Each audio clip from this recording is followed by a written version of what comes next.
mga kaidol. Gawa tayo ng ulam mga kaidol, paklay, ano, lutuin natin ano.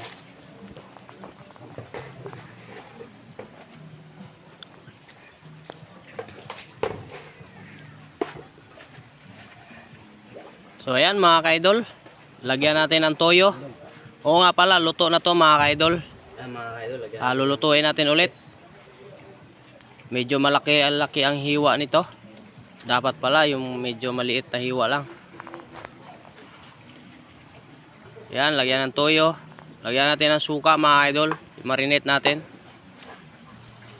Ang luto pala natin mga idol is yung ano lang, parang paklay, ganon. Oo nga pala mga idol, sobrang sarap nito. The best to mga idol. So wag natin patagalin pa. Ayan na, lagyan natin mantika.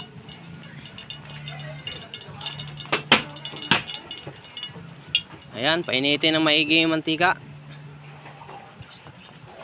So ayan, ilagay natin ng ricado, ano, ayan, sibuyas, luya, bawang.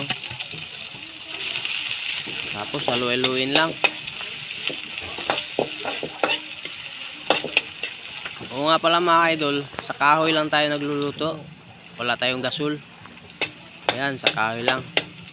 Mas masarap ang luto sa kahoy. Ayan o. Ayan, sarap niya mga idol. Karne naman tayo, ano.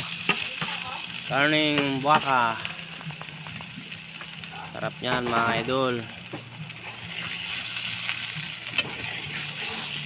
Oo nga pala mga idol, yan, luto na yan. Niluto ko na kanina, pinakuluan ko na maigi. Ay, malambot na yan.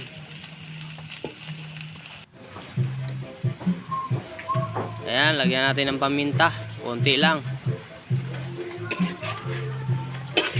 Dahil marami nang nilagay natin kanina ng ricado, ginisa natin.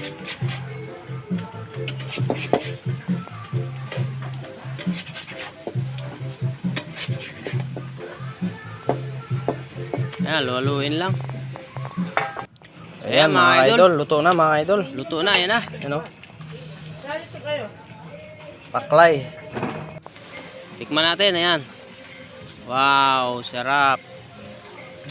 Sarap mga idol. Ayan mga idol, yung niluto natin kanina. Tikman natin, paklay, ayan o. Up. Ayan o. Up mga idol.